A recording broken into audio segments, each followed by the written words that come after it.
우리에게 주시는 하나님의 말씀은 이사야 7장 10절부터 16절까지의 말씀입니다.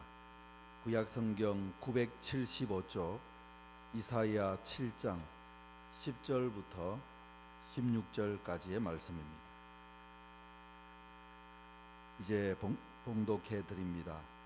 여호와께서 또 아하스에게 말씀하여 이르시되 너는 내 하나님 여호와께 한 징조를 구하되 깊은 데에서든지 높은 데에서든지 구하라 하시니 아하스가 이르되 나는 구하지 아니하겠나이다. 나는 여호와를 시험하지 아니하겠나이다 한지라. 이사야가 이르되 다윗의 집이여 원하건대 들을지어다.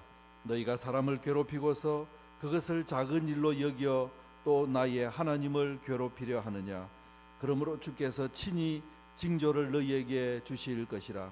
보라, 처녀가 잉태하여 아들을 낳을 것이요 그의 이름을 임마누엘이라 하리라. 그가 악을 버리며 선을 택할 줄 알 때가 되면 엉긴 젖과 꿀을 먹을 것이라. 대저 이 아이가 악을 버리며 선을 택할 줄 알기 전에 내가 미워하는 두 왕의 땅이 황폐하게 되리라. 아멘. 우리 교우들께서 기도해 주신 덕분에 필리핀에 무사히 다녀왔습니다. 우리 교회가 소속되어 있는 서울 강북노회는 필리핀 노회와 선교 협력 관계를 맺으려고 하고 있습니다.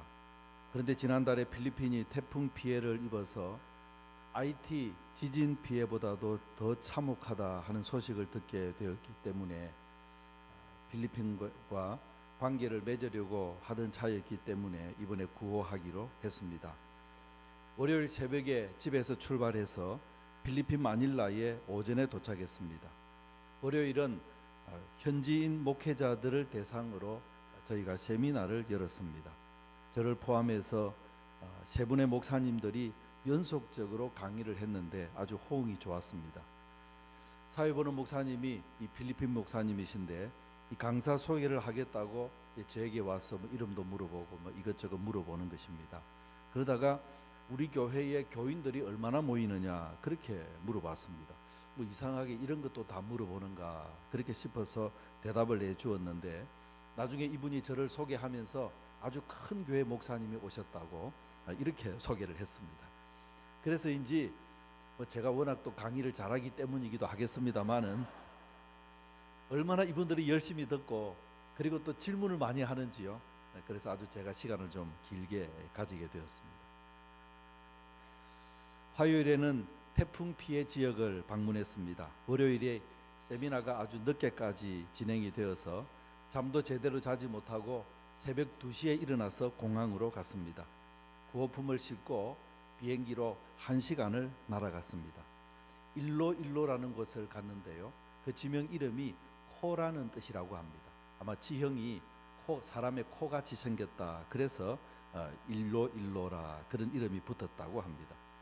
공항에 내려서 다시 또 구호품을 꺼내어서 이제 차량으로 옮겨 실어서 1시간 정도를 이동해서 한국 선교사가 운영하는 센터에서 아침을 먹었습니다. 그리고는 계속해서 이제 식사 후에 차량을 몰고 피해 지역으로 가서 이제 다섯 교회를 돌면서 구호품을 전달했습니다. 필리핀은 아직도 피해 상황이 정확히 집계되지 못하고 있다고 합니다. 사람이 얼마나 죽었는지도 모릅니다. 일로 저희가 간 그 지역에만 해도 150여 명이 죽었다 그런 말을 들었다고 그렇게 말하는 것을 들었습니다. 통치도 제대로 되지 아니하고 전기도 끊기고 통제가 되지 않기 때문에 치안도 유지되지 않습니다. 그래서 이제 그곳으로 들어가면 안전을 보장받기 힘들다는 것입니다. 그래서 우리 선교사님들이 각지 피해 지역에 있는 선교사들과 더불어서 연락을 해서 어느 정도 안전한 지역으로 우리가 갈 수 있도록 그렇게 정했다고 했습니다. 그래도 위험한 곳이라고 생각했던지 저희는 별 그 위험이라는 거 생각도 못하고 다니고 왔는데 돌아오니까 괜찮았느냐고 안전했느냐고 이렇게 막 안부를 물어보는 것을 들었습니다. 일로에서 만난 선교사님은 우리 교단 소속 선교사가 아니었습니다. 이분과 대화를 했는데 이 위험 지역까지 이분들이 들어왔다는 것에 대해서 아주 감탄을 했습니다. 그러면서 역시 통합측이 대단하다 그러면서 칭찬을 아끼지 않았습니다. 제가 우리 교단 자랑을 좀 하는 것을 용서하시기를 바랍니다. 이번에 이 필리핀 태풍 피해를 입고 났을 때에 우리 총회가 발빠르게 3억 원의 구호 헌금을 먼저 보냈습니다. 보통은 이제 재난이 일어나게 되면 전국 교회에 구호 헌금을 해달라는 요청 공문을 보내어서 그 헌금이 들어오면 그것을 가지고 이제 구호를 하는데, 이번에 총회장님이 이 필리핀 소식을 듣고는 바로 그냥 우리가 가지고 있는 돈으로 3억 원을 먼저 지원하고 그리고 각 교회에 구호 헌금 요청을 했습니다. 그렇기 때문에 우리 통합적 교단이 아주 발빠르게 대응하는 것을 이제 이분들이 필리핀 현지에서 본 것이죠. 그리고 또 우리 노회는 임원들이 중심이 되어 가지고 직접 피해 지역에 와서 구호품을 전달하겠다고 하니까 이분들이 참 대단한 사람들이다 이렇게 생각을 하면서 감탄한 것입니다. 우리 노회에 이번에 구호 헌금이 2,500만 원이 접수되었다고 합니다. 그래서 1,000만 원은 총회로 보내고 1,500만 원을 우리도 필리핀으로 보냈습니다. 그래서 우리가 5개 교회가 있는 그 지역을 차례차례 방문하면서 쌀을 전달하고 구호품도 전달했는데 쌀을 70가마니를 구했다고 합니다. 그리고 그분들이 다 준비를 해두어서 우리가 가서 쌀을 직접적으로 이렇게 전해주고 또 구호품도 함께 나누었습니다. 그리고 나머지 구호금은 지붕이 뜯겨버린 교회들의 수리비로 전달하고 돌아왔습니다. 제가 사진을 몇 장 찍은 것이 이제 우리 영상실에 있는데 한번 사진을 한번 잠시 보겠습니다. 저렇게 나무들이 이제 뭐 길을 가면서 나무들 쓰러진 것을 많이 보았습니다. 그리고 저기 지금 교회인데 이 창문에 다 유리들이 다 날아가 버린 것, 그런 모습입니다.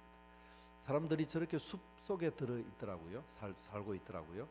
도시에서는 사람들이 그냥 우리처럼 이렇게 도시를 형성하고 살지만은 대부분 우리가 이번에 필리핀 태풍 피해 지역은 참 살기 어려운 이 농촌 지역이었는데 저렇게 다 숲 속에 집들이 있었습니다. 이것도 창문이 날아가 버린, 지붕도 날아간 것 보이시죠? 그런 모습입니다. 다들 나무가 쓰러져 있는 것 좀 있고, 저거 지붕 날아간 그 교회 모습을 이제 찍은 것입니다.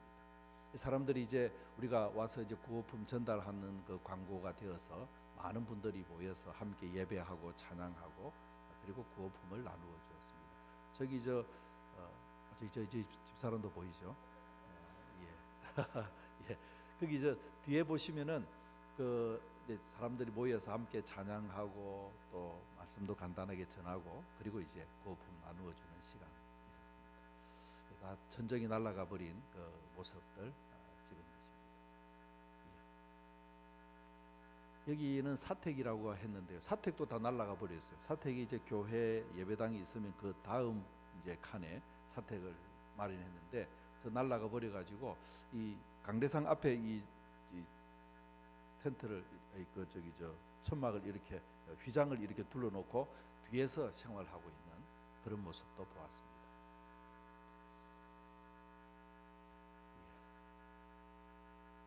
그리고 저렇게 이제 무너진 그 사진이고요.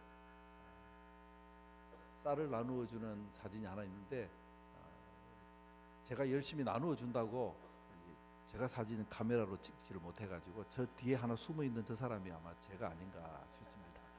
이렇게 쌀을 나누어주고 뒤에 쌀 포대에 있는 것 좀 보이십니다. 예, 감사합니다.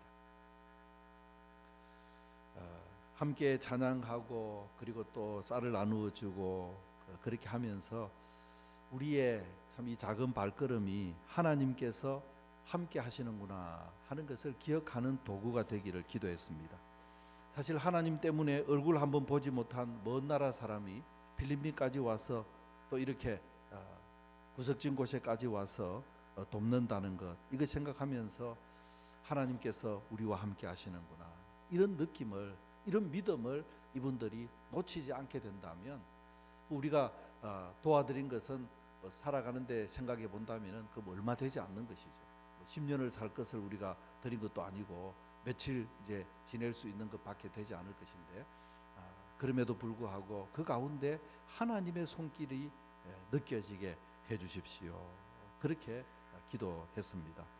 뿐만 아니라 이것은 또 제가 그렇게 생각을 하면서 우리도 마찬가지 아니겠는가. 우리가 어려움을 당할 때에 우리가 알지 못하는 이 세계에 어디에 있는 사람들이 또 우리를 위해서 마음을 쓰고 하나님 앞에 기도하고 아마 있을 것이다. 이런 그 생각이 들어서 또 함께 나누면서도 참 우리에게도 큰 기억이 되고 또 격려가 되는 것을 경험했습니다. 마침 성탄절을 앞둔 그 시기여서 필리핀은 온통 성탄 분위기였습니다. 하나님께서 주시는 좋은 성탄 선물이 되었으면 합니다. 하나님께서 함께 하심을 믿는다. 하나님께서 이렇게 우리를 도와주신다. 그렇게 생각하게 된다면 세상에서 우리는 어떤 어려움을 만나도 다 이겨낼 수 있습니다. 오늘은 본문을 통해서 우리와 함께 하시는 하나님에 대해서 살펴보면서 하나님의 은혜를 나누고자 합니다. 첫 번째로 우리 인간 세상의 고통은 하나님만이 해결해 주실 수 있다는 것을 믿어야 하겠습니다.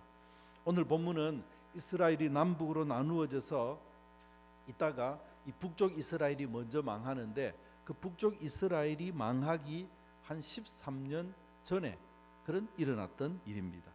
당시에는 아수르가 지배력을 확장하던 때였습니다. 이에 대항해서 이제 작은 나라들이 서로 연합 전선을 구축해서 아수르에 대항하려고 했는데 특별히 북쪽의 이스라엘과 더 위에 있는 아람 나라가 연합을 했습니다. 그런데 남쪽에 있는 유다는 이 사람들과 더불어서 연합하지 아니하고 아수르와 더불어서 손을 잡으려고 했습니다. 이렇게 되니까 북쪽 이스라엘과 아람은 이 남쪽 유다가 위험의 존재가 되는 것이죠. 그래서 이 유다를 먼저 복종시켜야 되겠다. 그래서 유다 왕 아하스를 폐위시키고 그리고 자신들에게 우호적인 사람을 왕으로 세워서 이 반아수르 연합 정책에 동참하게 해야 되겠다. 그래서 지금 전쟁이 일어난 것입니다. 유다 왕 아하스는 이 이스라엘과 아람 연합 군대가 예루살렘을 포위하자 두려움에 떨었습니다. 유다는 조그마한 나라입니다. 한 나라가 쳐들어와도 감당할 능력이 없습니다. 그런데 자신보다 강한 두 나라가 연합해서 쳐들어온 것이니까 얼마나 이 전쟁은 싸워보나 마나 패배한 것이나 다름없었습니다.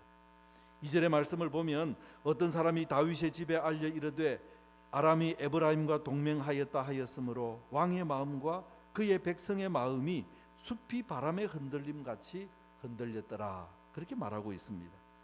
아하스 왕이 얼마나 두려워했는지 강한 바람이 불면 그 나무들이 흔들리는 것처럼 그 마음이 중심을 잡지 못하고 흔들렸다는 표현입니다. 얼마나 두려워했는지 열왕기하 16장 3절의 말씀을 보면 이방 사람의 가정한 일을 따라 자기 아들을 불 가운데로 지나가게 하며 그렇게 말했습니다. 이 아하스가 자기 아들 왕자죠. 이 왕자를 이방 신에게 태워서 제사 드리는 이 왕자를 죽이는 제물로 죽이는 그런 끔찍한 일을 이 아하스 왕이 했습니다. 뭐 이 전쟁에서 지면은 아하스 왕 자신은 죽을 것이고 왕자들도 다 죽게 되고 그리고 다른 사람이 왕이 될 것이 아닙니까? 뭐 그렇게 생각하면 왕자 하나쯤은 그냥 제물로 바쳐도 상관없다 이렇게 생각했는지 모르겠습니다만은 아무튼 자기 아들을 그 이방신에게 제물로 드리는 끔찍한 짓을 했습니다. 아마 이것은 아수르가 섬기는 그 신에게 그 제물로 바치지 않았겠습니까? 아수르에게 대해서 빨리 우리를 도와달라는 그런 도움의 표시였을 것입니다. 아수르가 도와주는 것만이 살 길이라고 믿었기 때문입니다. 그렇지만 우리가 분명하게 생각해야 할 것이 있습니다.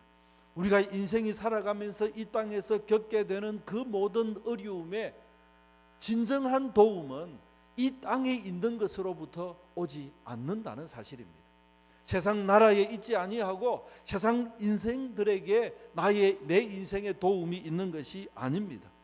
우리 인생의 진정한 도움은 하나님께 있다는 사실을 믿으시기를 바랍니다. 아하스의 문제가 무엇입니까? 그는 어려움을 만나니까 두려움에 사로잡혀서 어찌할 바를 모르고 그리고는 세상적인 방법으로 이곳에 추구하고 저기에 의지하고 아수르에게 도와달라고 애걸복걸하는 그런 인생을 살았기 때문에 그가 어려움에서 해결될 수 없었던 것입니다. 하나님께 매달리지 않은 것, 그 인생은 결코 승리할 수 없습니다. 잠시는 피할 수 있을지 몰라도 하나님께 매달리지 않는 인생은 거기에서부터 그 인생이 결정이 되어지기 때문입니다. 사랑하는 성도 여러분, 인생이 가지는 문제, 우리가 만나는 어려움의 해결책은 하나님께 있다는 것을 믿으시기를 바랍니다. 우리의 문제를 들고 하나님께로 나아가는 복된 성도들이 되시기를 바랍니다. 그래서 두 번째로 우리가 어려움이 만나면 하나님의 말씀을 듣고 그 말씀에 순종해야 됩니다. 한번 생각해 보십시오. 우리는 어려움을 만나면 어떻게 대처합니까? 하나님을 원망하고, 그리고 어떻게 이런 일들을 만나게 되었는지를 답답하게 하지 않습니까? 왜 하나님께서 나에게 이렇게 하시는가? 그렇게 하면서 원망하는 기도를 합니다. 그리고는 나중에는 기도도 하지 않으면서 하나님께서 나를 버리셨구나 이렇게 생각하면서 절망합니다. 본문의 아하스를 보면 본문 말씀 하나님과 아하스와의 관계를 이렇게 가만히 보면 하나님께서 어려움을 만난 아하스를 결코 외면하시거나 그에게 나타나지 않으셨다고 표현하지 않습니다. 하나님은 아하스에게 끊임없이 말씀하시고 끊임없이 이사야를 보내서 하나님의 말씀을 전하십니다. 4절의 말씀을 보면 그에게 이르기를 너는 삼가며 조용하라. 르신과 아람과 르말리아의 아들이 심히 노할지라도 이들은 연기 나는 두 부지깽이 그루터기에 불과하니 두려워하지 말며 낙심하지 말라. 하나님은 선지자 이사야를 보내서 지금 저 두 나라가 연합해서 예루살렘을 포위했다고 하더라도 두려워하지 말라, 염려하지 말라. 그들은 연기 나는 두 부지깽이 그루터기에 불과하다. 그렇게 말했습니다. 불 속에서 부지깽이를 끄집어내면 연기가 많이 나지 않습니까? 그러면서 곧 꺼져버립니다. 연기가 많이 날 때는 이거 뭔가 일이 일어날 것 같습니다. 그렇지만 곧 그 불은 꺼져버릴 수밖에 없습니다. 그래서 오늘 이 4절 말씀에 있는 연기 나는 두 부지깽이 그루터기라는 말은 모양새는 거창해도 무언가 크게 힘있게 예루살렘을 집어삼킬 듯이 다가온다 하더라도 실제로는 아무런 힘도 쓰지 못할 것이다. 그러니까 두려워하지 말고 염려하지 말라. 그렇게 하나님께서 말씀하신 것입니다. 우리가 이 말씀에서 기억해야 할 것이 있습니다. 하나님은 우리 인생들이 만나는 위기 앞에 침묵하고 그저 냉담하게 거절하시면서 계시는 것이 아니라는 사실입니다. 분명 우리에게 하나님은 말씀하신다는 것입니다. 그런데 이 아하스 왕은 하나님께서 말씀하심에도 불구하고 그 하나님의 말씀이 귀에 들리지 않은 것입니다. 이사야가 가서 직접적으로 말을 했는데 뭐 들리지 않았겠습니까? 들렸지만은 그는 한 귀에 듣고 한 귀로 흘려버리고 말았습니다. 이것이 문제였습니다. 아하스가 머뭇거리자 다시 말씀합니다. 7절의 말씀을 보면 주 여호와의 말씀이 그 일은 서지 못하며 이루어지지 못하리라. 다시 또 분명하게 말합니다. 그들이 아무리 일한다고 하더라도 그들의 도모는 허사다. 이루어지지 않는다고 말합니다. 대적이 강해 보인다고 해도 두려워하지 말라고 말씀합니다. 그럼에도 불구하고 아하스는 하나님의 말씀을 듣지 않은 것입니다. 오늘 우리도 마찬가지입니다. 오늘 우리 자신들에게 하나님께서는 말씀하지 아니하신다. 그렇게 우리는 생각하면서 답답해하지만 실제적으로 하나님께서 거듭거듭 말씀하신다는 것을 기억해야 하겠습니다.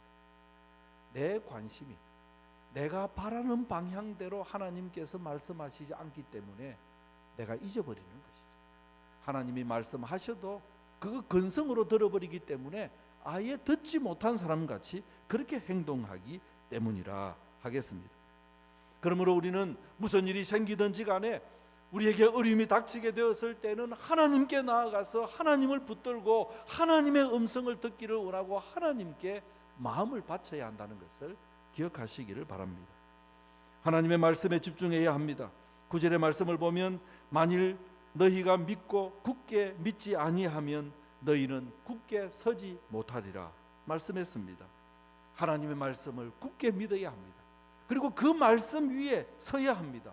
그때 바로 그 나라가 견고하게 될 것이다. 하나님이 말씀하신 것입니다. 그런데 왜 아하스는 하나님의 말씀을 믿지 못하고 그래서 불순종의 길을 걸어간 것입니까? 아하스가 믿음이 없는 사람이라고 우리가 여기에서 막 비난할 수 있습니다만은 우리가 아하스의 입장이 되어보면 그 이해가 어느 정도는 가능합니다. 지금 적군이 쳐들어와서 도성이 포위당했습니다. 당장 식수가 끊어지면 며칠을 버티지도 못합니다. 그래서 이 아하스는 하나님 앞에 매달려서 기도하기보다는 식수를 점검하러, 수로를 점검하러 나간 것입니다.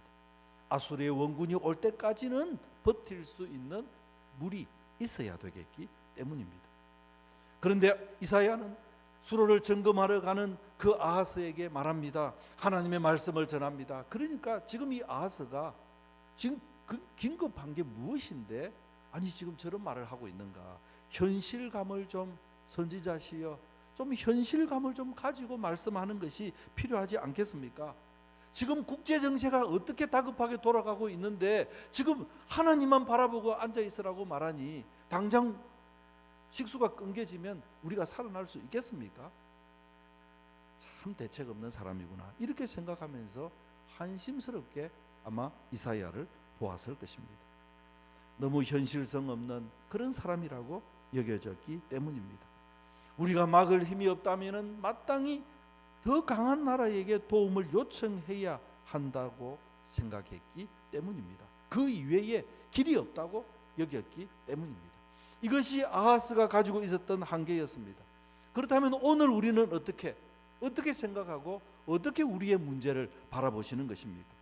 내가 생각하고 내가 경험했고 내가 생각하고 원하던 그 해결책이 내 머릿속에 가득 차 있는 한 오늘 아하스처럼 아무리 선지자가 말해도 그것은 한심한 생각, 허무맹랑한 생각, 그저 탁상 위에서 이야기하는 그저 신앙적으로는 그럴듯해 보이지만 현실성이 없는 그런 생각이라고 그저 무시해버리게 된다 하는 말씀입니다.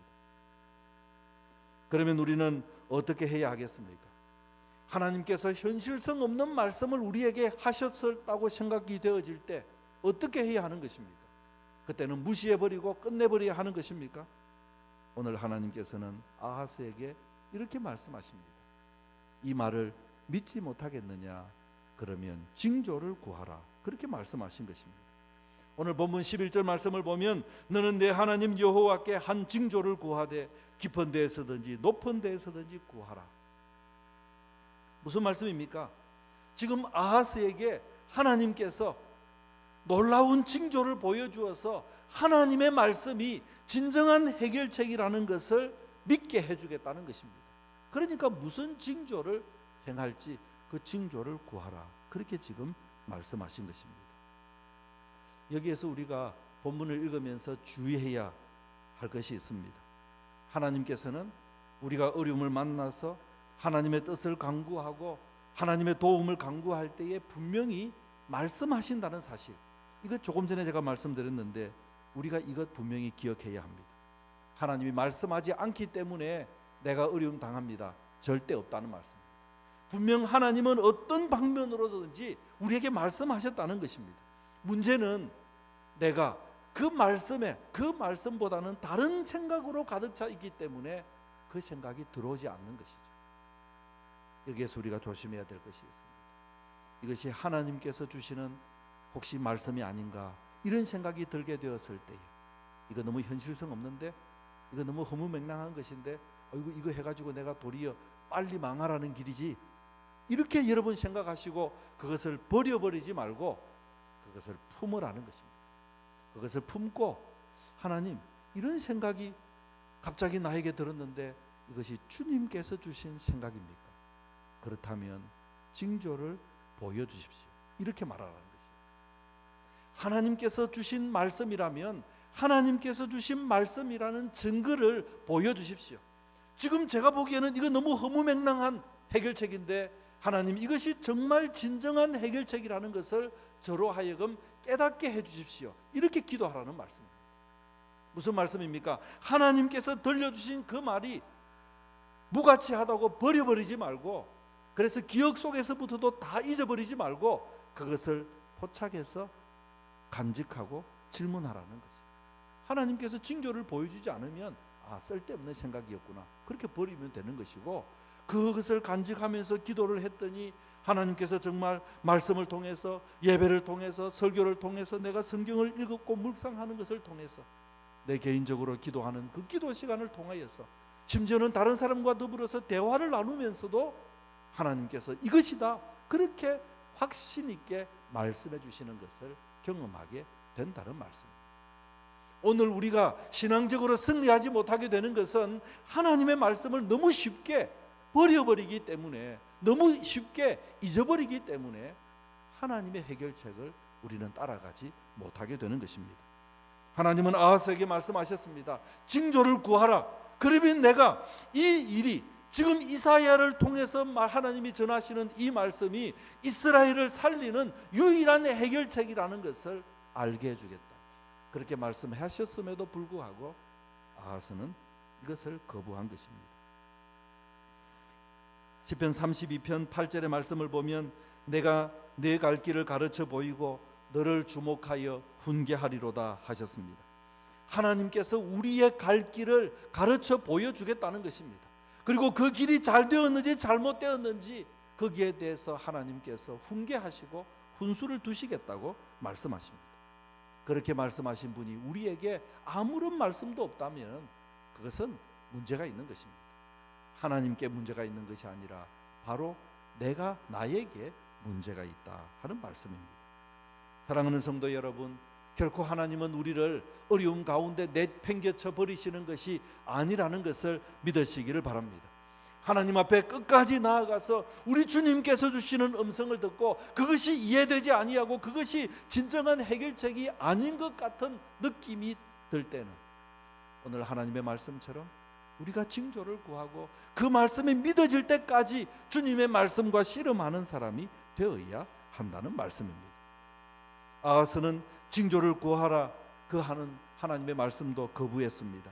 12절의 말씀을 보면 아하스가 이르되 나는 구하지 아니하겠나이다, 나는 여호와를 시험하지 아니하겠나이다 한지라.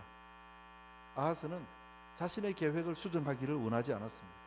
만약에 징조를 구해가지고 덜컥 되어버리면 그러면 어떻게 한다는 말입니까? 자기 생각을 바꿔야 될 테니까 그것을 그는 거절했습니다. 하나님의 응답을 기다리기보다는, 하나님의 징조를 보기보다는 한시라도 빨리 아수르에게 밀사를 보내어서 원군을 요청하는 것이 더 중요하다고 생각했기 때문입니다. 그런데 이렇게 거절하는 것도 이 아하스는 아주 신앙적인 모습으로 거절합니다. 하나님을 시험해서야 되겠습니까? 저는 하나님을 시험하는 짓은 하지 않겠습니다. 그래서 징조를 구하지 않겠습니다. 이렇게 말한 거죠. 하나님께서 지금 징조를 구하라 이야기했는데 나는 하나님을 시험하지 않겠습니다. 얼마나 겉으로 듣기에는 신앙적으로 다 표현하는 것 같습니까? 참 거룩하게 표현하는 것 같지만 실제적으로는 하나님을 이처럼 안 믿는 인생도 없다는 말입니다. 사랑하는 성도 여러분, 하나님께서는 분명하게 말씀하십니다. 내가 듣지 못한다면 그것은 무언가 나에게 지금 하나님의 말씀을 듣지 못하게 하는 것이 나에게 있다는 것을 생각하고 자꾸만 내려놓고 하나님의 음성을 듣기를 원해야 합니다. 그 음성이 내가 순종하기 힘든 것이라면 하나님 믿게 해달라고, 정말 이것이 하나님의 뜻인지를 알게 해달라고, 한 번 요구하고 두 번 요구하고 세 번 요구해도 하나님께서는 하나님의 뜻을 우리가 알기를 원하시기 때문에 거절하지 아니하시는 것입니다. 사랑하는 성도 여러분, 내 생각을 내려놓고 하나님의 뜻을 찾아서 나아가는 복된 성도들이 되시기를 주님의 이름으로 축원합니다. 그러면 마지막으로 하나님께서 보여주시는 징조는 무엇입니까? 오늘 14절의 말씀을 보면 그러므로 주께서 친히 징조를 너희에게 보여주실 것이라. 보라, 처녀가 잉태하여 아들을 낳을 것이요 그의 이름을 임마누엘이라 하리라. 아하스가 징조를 안 구하니까 하나님께서 그러면 내가 징조를 보여주겠다 이렇게 말씀하셨습니다. 하나님의 말씀은 한 처녀가 아들을 낳을 것이라는 겁니다. 그리고 그 아기 이름을 임마누엘이라 할 것이라. 임마누엘은 하나님이 우리와 함께 계시다 그런 뜻이 아닙니까? 그러니까 지금 하나님께서 보여주고자 하시는 징조의 징조는 무엇입니까? 내가 너희와 함께 있다. 그러니까 두려워하지 말고 담대하게 일어나서 그 두 나라가 연합한다 해서 두려워하지 말라. 담대하라. 내가 너와 함께 하겠다. 이것이 하나님의 징조입니다. 하나님이 함께 하시면 모든 것을 이길 수 있습니다. 사랑하는 성도 여러분, 오늘도 임마누엘로 우리와 함께 하시는 하나님을 경험하고 승리하는 믿음의 사람들이 되시기 바랍니다. 그러면 하나님은 어떻게 임마누엘이라는 것을 보여주셨습니까? 16절의 말씀을 보니까 대저 이 아이가 악을 버리며 선을 택할 줄 알기 전에 내가 미워하는 두 왕의 땅이 황폐하게 되리라. 이사야 당시에, 이사야가 이제 이 말씀을 전하는 그 당시에 태어나는 한 아기가 있는데, 그 아기가 철이 들기 전에, 선악을 분별하기 전에 지금 예루살렘을 보위해서 고통을 주고 있는 이 두 나라의 왕이 망할 것이다. 지금 그것을 지금 말씀한 것입니다. 그 말씀이 이루어지는 것을 보거든 하나님께서 너희와 함께 하신 줄로 알아라. 임마누엘인 줄로 알아라. 이것을 하나님이 말씀하신 것입니다. 실제로 아람은 이 사건이 있은 2년 뒤에 아람이라는 나라는 망했습니다. 이스라엘은 아람이 망한 이후 11년 뒤에 이스라엘은 망했습니다. 도무지 불가능할 것 같은 그런 일들이 일어나게 된 것입니다. 하나님께서 유다와 함께 하셨기 때문이죠. 오늘 우리도 마찬가지입니다. 세상 모든 사람들이 다 일어나서 나를 치료한다 할지라도 하나님이 나와 함께 하시면, 임마누엘의 하나님을 믿으면 그때 우리는 승리할 수밖에 없다는 말씀입니다. 예수님이 누구십니까? 바로 예수님의 이름이 임마누엘입니다. 예수님은 하나님께서 우리 인생과 함께 하기 위해서 이 땅에 오신 하나님이시기 때문입니다. 예수님께서 성탄으로 이 땅에 오셨으면 이제는 우리 인생들이 더 이상 하나님과 무관하게 살아가는 것이 아니라 하나님을 모시고 살아가는 것, 하나님이 나와 더불어 함께 하신다는 것을 믿고 어디를 가든지 승리하는 인생으로 살게 하기 위해서 우리 주님께서 오신 것입니다. 사랑하는 성도 여러분, 성탄절을 앞두고 있는 주일입니다. 이제 성탄에 우리 인생에게 찾아오신 그 예수님을 우리 마음속에 영접하고 늘 언제 어디서든지 하나님께서 나와 함께 하신다는 것을 확인하면서 세상에서 승리하는 믿음의 사람들이 되시기를 주님의 이름으로 축원합니다. 기도하겠습니다. 하나님 아버지, 은혜와 사랑을 감사합니다. 임마누엘로 우리 가운데 오셔서 어떤 어려움이 있다 하더라도 하나님께서 함께 하셔서 이기게 해주신다는 것을 확인하며 믿을 수 있게 해주시니 참으로 감사합니다. 예수님을 마음속에 나의 구주로 모시고 어떤 어려움 가운데서도 흔들리지 아니하고 승리하는 인생이 되어서 우리 교우들이 가는 곳마다 주님의 나라가 세워지고 가는 곳마다 우리 하나님께 영광을 돌리는 복된 성도들이 되게 하여 주옵소서. 오늘 주님 앞에 나오면서 마음의 혼란과 아버지 세상의 어려움으로 고통하는 성도들이 있습니까? 이 문제는 세상적으로 해결되는 것이 아니라 하나님의 음성을 듣고 하나님께서 나와 함께 하신다는 것을 확인할 때 승리하게 된다는 것을 확신하고 우리 주님께 나아가는 믿음의 사람들이 되게 하여 주옵소서. 예수님의 이름으로 기도하옵나이다. 아멘.